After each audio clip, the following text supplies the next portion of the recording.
for Pride who are here, and for all of you who are here. So at a time when Christians aren't always seen as super friendly towards the LGBTQ+ community, I wanted to just state where we are coming from. We start in Genesis. God created everything and it was good, and God created all people in the image of God. People are good. End of the story. Right on. And then Jesus teaches us the greatest commandment, to love each other as God loves us. If God loves all of us because we are good, we are to love each other because we are good. We have a God who is love, and therefore love is love, and love always wins. We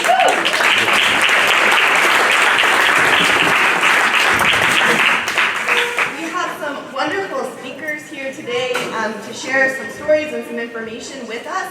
But I feel very blessed here in Scituate. The Select Board has prepared a proclamation. So I'm going to invite forward Susan Harrison, one of our Select Board people, to read it for us.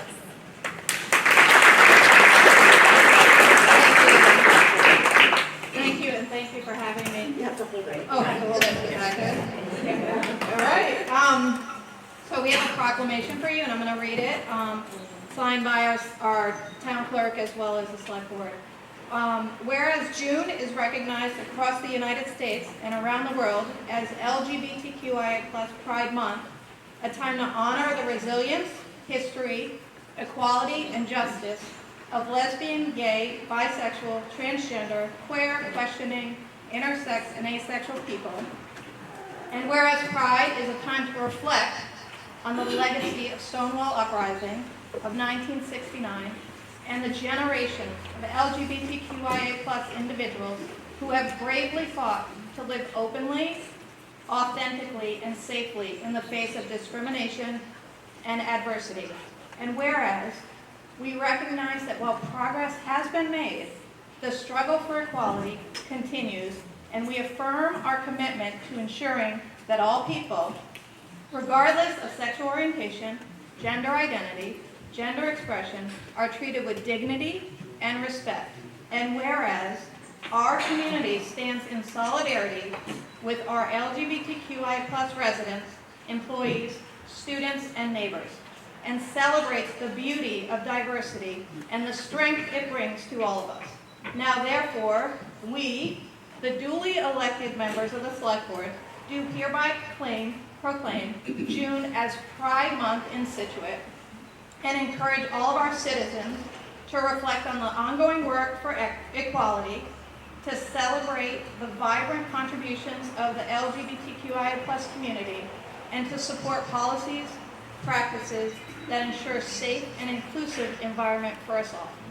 Signed on the 26th day of June, 2025, and by Kathleen Gardner, town clerk, as well as Andrew Goodrich, who is our chair, Susan Harrison, that's myself, vice chair, Jamie Gilmore, our clerk, and Freya Schlegel.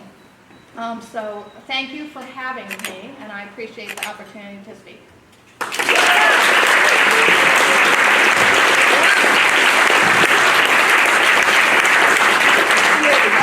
Bluetooth disconnected.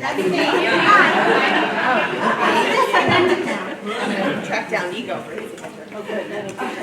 Are we? Okay, hold on. So now I'm going to invite forward Ellen Isley from the Unitarian Church, and she is going to introduce our first speaker for us.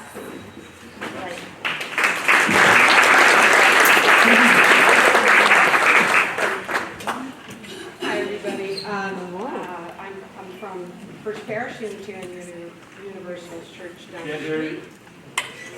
Is it on? It is on. Yeah, you just have to. Okay. All right.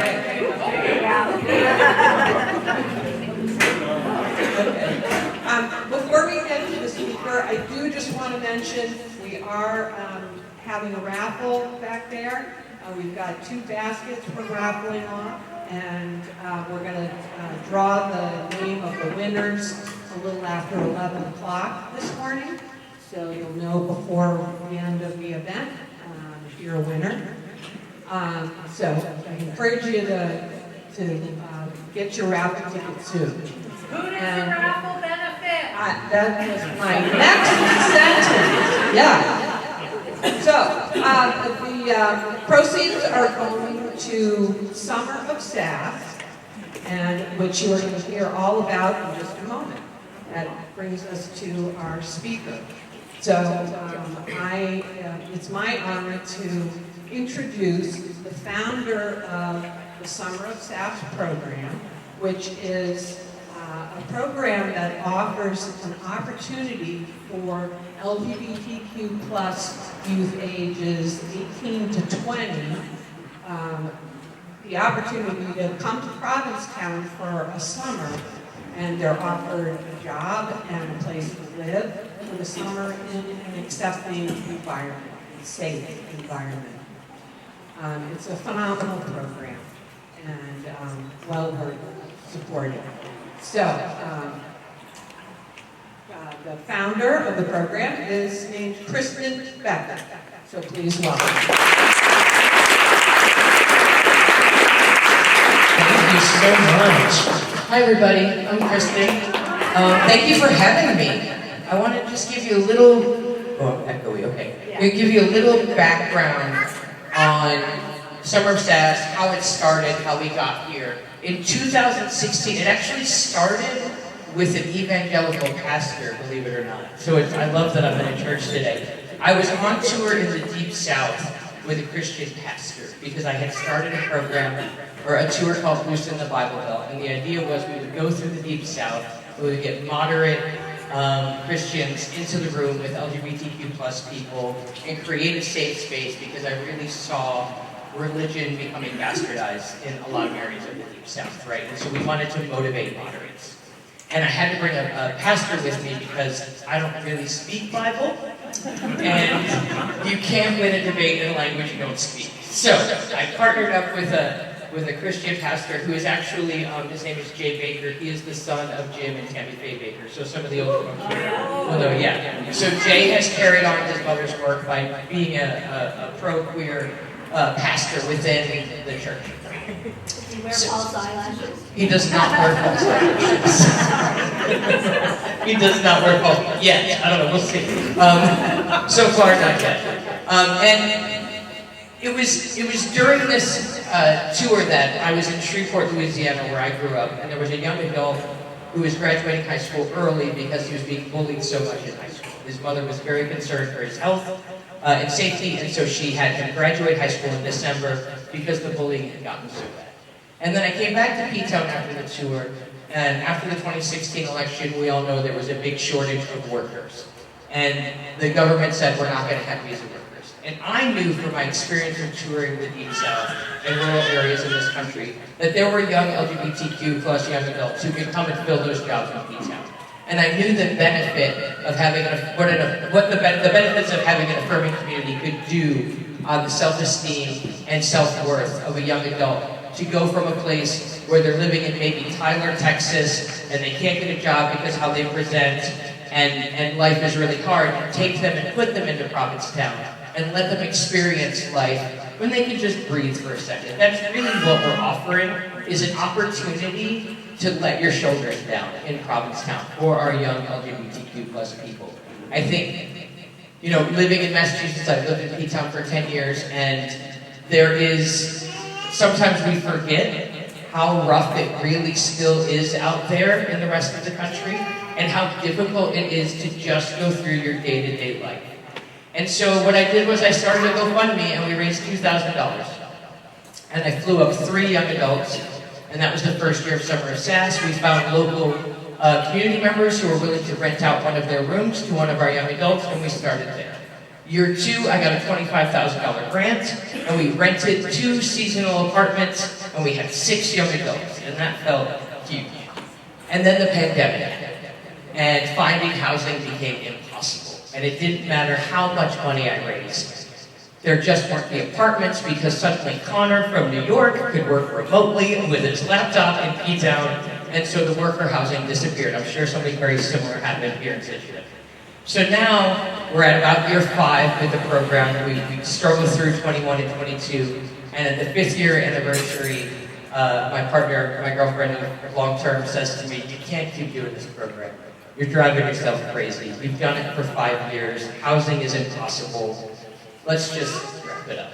And I said, "I think you're right." And so we did a big blowout 5-year anniversary, and I brought back young adults from every year to come and tell their story. And at the end of that 5-year anniversary fundraiser, a gentleman came up to me and he said, "We would really love to help your program." And I said, "I don't think there's going to be a program." And he said, "What if we give you $3.7 million? And that is 100% what happened. So I went from quitting my job to getting promoted a lot. So what started as a $2,000 GoFundMe and now exists as a $3.7 million house. It's an old bed and breakfast. We have 8 young adults here, 2 live-in staff right now. And now, thank you.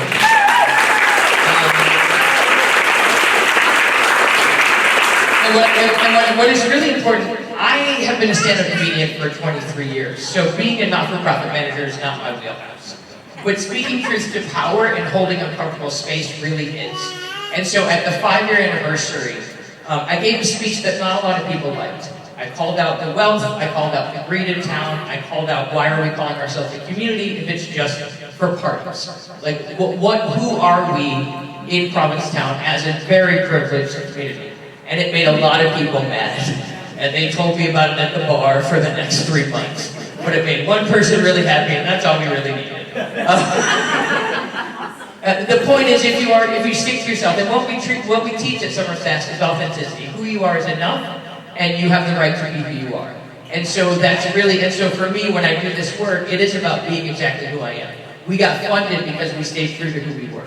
And now the challenge is, how do we keep it going? Because now I have a $3.7 million building.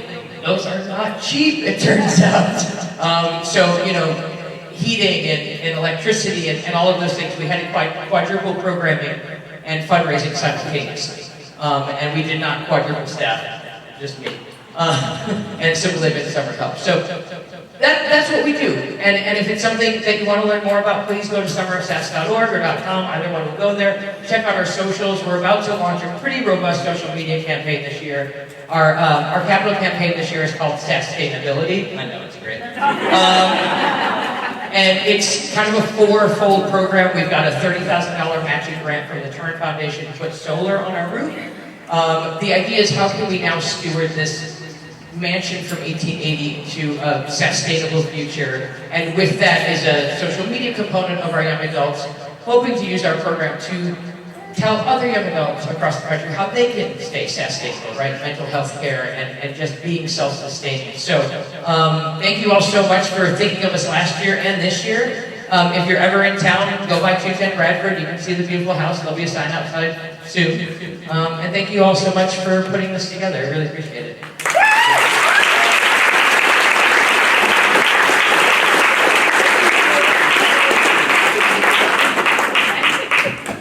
Thank you so much. Buy those raffle tickets. Help us sustain, right? And now we are going to welcome up our incoming president, right? From the high school GSA. Elena Rydell and Jacob, and I always forget Jacob's last name. And what?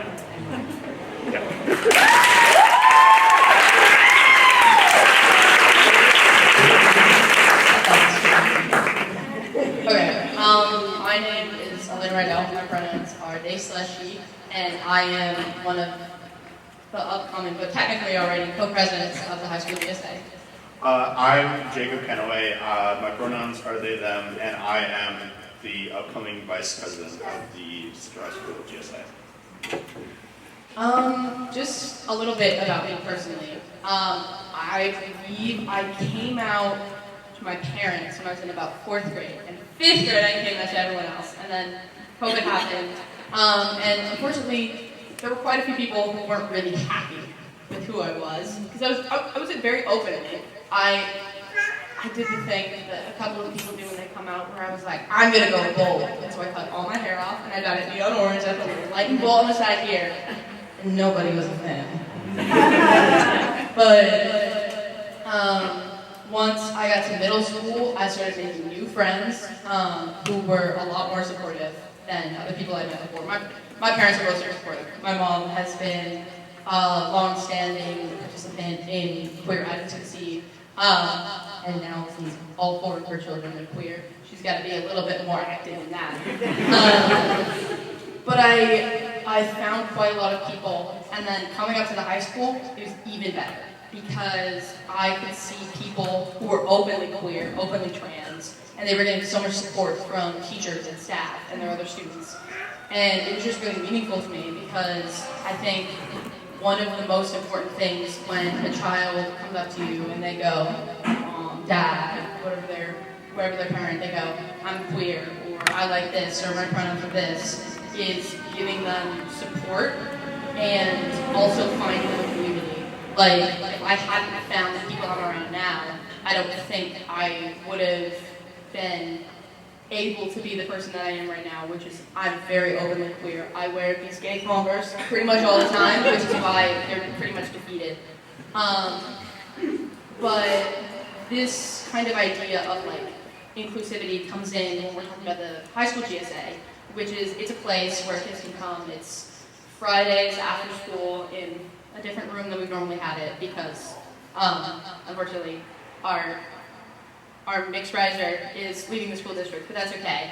And it's where we have quite a couple of straight students in the club. Of course, most of them are queer, but it's kind of a place where you can come. We do attendance questions and goof off a lot more than we probably should to get stuff done. But we end up hosting a bunch of things. Can you talk about some of the things that we do during the year? Oh, yes. So first of all, for my kind of like personal experience, I haven't really had as long of a journey. Yes, thank you, as Elena. I kind of started questioning myself in like freshman year-ish, and I kind of was like, oh, what's going on, you know? And I was like, and I kind of, by sophomore year, I kind of figured out like where I am, and I mean, I'm still on that journey of like, who am I, like how do I feel, how do I identify? So obviously not since, 4th grade, but, and especially coming from someone who, if you like don't really know me, and you just look at me from a glance, you probably would think, oh, yeah, that's just normal, straight het guy, right? Or cis guy, So, it's not really like, I don't really have as much of a I didn't come out as like bold, and I haven't really like officially been like, oh hey, by the way, I'm gay, so but I don't know. It's been, I've definitely seen and I've definitely experienced a lot of like not great like situations, but I've definitely seen a lot of love, and a lot of that has come from the GSA, and I'm really happy to especially be part of the officers and be a vice president this year. And there's so much stuff that I want to get done. What did you ask me to say? About some of the programs. Oh, right, Like the yes. stuff that we do. Yes. So we always put on a open mic it's like beginning of mid-June. We did that. That was our fourth or fifth? Fourth annual this year. Thank you. And it was great. We had a lot of people show up. I mean, it would have been nice if we had a little bit more, but we had quite a lot of people show up, and it was awesome. Last year we put on a queer prom dance thing during January. It was fun, and Dave Silence. oh yes, We always do the day of silence, and we hand out stickers, and we get a lot of people to participate. And even if you talk, then you can still support by putting on a sticker. But I think one of my personal goals this year is to have more outreach. So one thing that I know me and many other members of the club do yearly is we attend the Hanover High School, it's Hanover, right? Not Hanover? yes. The Hanover High School Career Prom, which there's typically like 30 or 40 kids there, which is actually a really good turnout. And it's great because people can bring their partners, they can bring friends, they can dress exactly how they want, they can be exactly who they are, and nobody's going to shame them for it.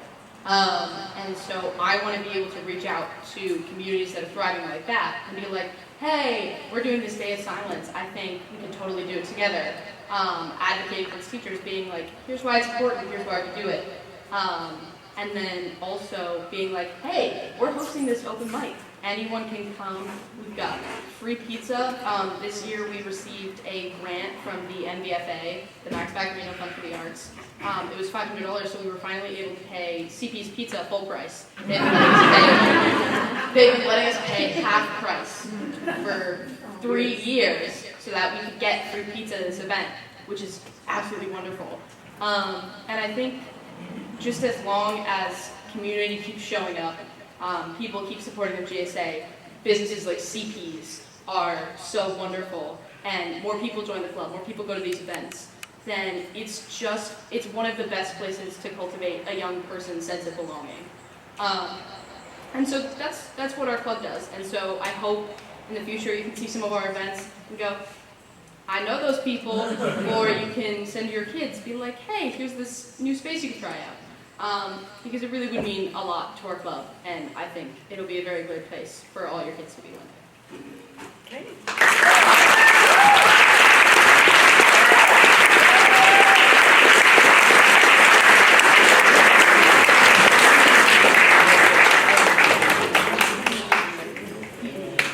Okay, so we have a little update due to the weather, unfortunately. We'd like to say it won't rain on our parade, but it has. So the GSA actually has come up with a fantastic idea. We're going to eat some more breakfast to get energy for a Congo line. So have some breakfast, and then we'll call the raffle, and then we will Congo line. Okay?